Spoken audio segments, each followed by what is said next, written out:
Well, one of the biggest challenges that I think that we face is we're a multi-specialty 7-day-a-week unit, and we are one of the few in our area that have really taken EHR to its, I'd say, 90 percentile usage. We have a myriad of physicians within our group, so some are stronger users of the system than others. But it's also working with outside facilities when you're an EHR component. However, I would say that our practice faced, amongst the board of directors even themselves, points of view on whether we would or would not implement an EHR product in the practice, and ultimately we did, and even the ones that were very reluctant and felt that it was never going to return on its investment have totally changed their opinion. We're 3 years live, and even our deepest malcontent has turned into the biggest proponent and would tell anybody not to go back to the chisel and tablet days, as we refer to it. Yeah. But we've also, I think that one of the big challenges is in the reporting capabilities and being able to stay on top of what components are important to continuously track and report on, not only for the lead physician for any patient, but across the board for the clinicians, the nurse practitioners, the specialists that might encounter the patient at future visits, making sure that everybody's on the same page and that you keep it well organized and implement a policies and procedures process that is followed by all. That keeps a clean note, it keeps informed medical people, and it helps the patient feel very well cared for and surrounded by a very strong team of caregivers. Very encouraged. Initially, it was a lot of gray water. You didn't know where it was going to go, what pieces to take out of it, and start to build your practice so that you would be a meaningful use practice. So it's not only about the product itself, it's about the use of the product. So even if the product were to deliver 100% meaningful use capability, if the practice is not using it in the meaningful use sense, then they won't be able to qualify. So, but now that they've defined it, and we even went so far as a year ago to become a patient-centered medical home, with the eye that that was going to lead us to be able to step into a full meaningful use environment. If we could establish a patient-centered medical home and make it really work for our patients, and we even developed another position in the practice called a patient care coordinator to facilitate the very needs of the patient.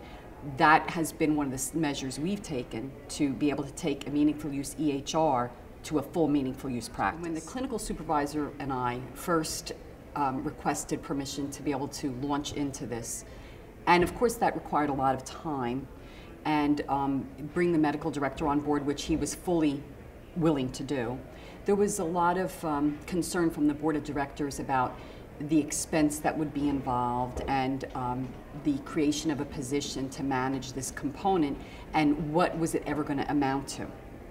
And so we went on a leap of faith and we got the project off the ground, and we obtained the patient-centered medical home status from NCQA and created the position and refined it and continue to refine it to this day.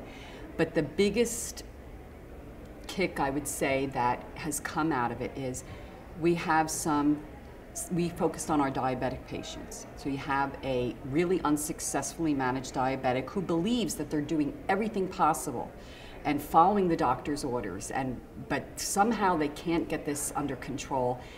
And we put them with the patient care coordinator who says, let's talk about what you're doing. And she spends way more time with them than a doctor ever could in a regular office visit. And we're 3 months later, they're seeing results. They're losing weight, they're keeping their hemoglobin A1Cs in regard, and they're coming back to the doctors at their follow-up visit after meeting with the patient care coordinator, and 3 months later coming back to the doctor and saying, she just made me really understand, and she when I kept calling her with questions, she always answered them, and we love it because they feel that they have more or less a mother hen who helps them understand what they can or can't do and how they can help themselves, in addition to following medical directives, taking their medication, testing. And it's been a really big PR for our practice, honestly, and the patients are very happy with it. My only problem is I have to be able to duplicate her several times over now because we want to be able to bring more in, and we're getting a lot of the pharmaceutical companies that have drugs for the diabetic are now helping us. We're doing classes, we're doing educational focuses, and they're becoming better attended by patients that have not even had a one-on-one encounter with our patient care coordinator are coming to these classes, and they're learning a lot and they're enjoying it. They are certainly valid, and the reality is I am the administrator of the practice, but when we started to shop for an EHR product, we were really shopping for a full scope system, EHR and a practice management. And so when you're visiting sites or looking at products, the focus from the physician standpoint is solely on what does the CHR do, how easy is it going to be for me to work, how much do I have to change the way I work and my workflow process, and will it affect how many patients I can see?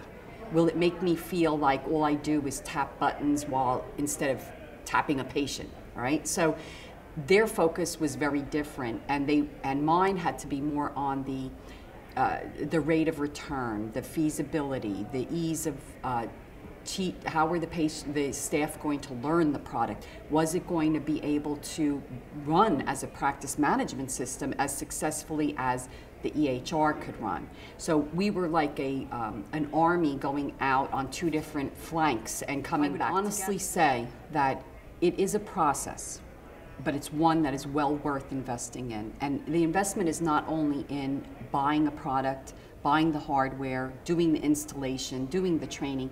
It's also going into trying to discover what are your real goals for the company when you make this type of investment. What do you see, something as simple as the girl who now files the charts? Where do you see that role going? Because there won't be charts to file eventually, but how do you see your front office evolving? What is your goal for them? What do you want to see happen in your clinical area we changed the way our whole back clinical area runs.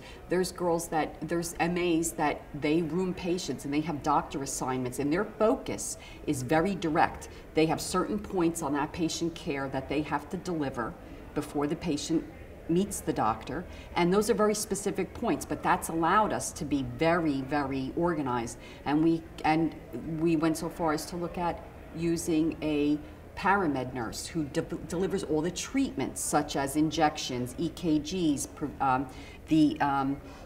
breathing treatments, because that frees up the examining room so the doctor can move on to the next patient and we rotate that patient out. And these were all things that we learned. The other thing is document generation items, things that used to be manual forms written all over the place, filed who knows where inside of a deep chart. Now that's all been coordinated to be exactly how we want it to look, filed in the right place in the electronic chart.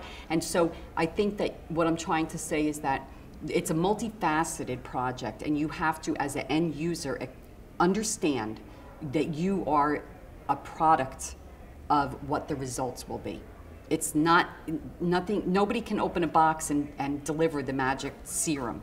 You have to know what you want, and you have to do the work with the vendor, with your staff, to get where you want to be. And it's not the other person's job, you know? That's great. Yeah? Yeah. That's all we need. Thank you. Wonderful. That's fantastic. Wonderful. You were fantastic.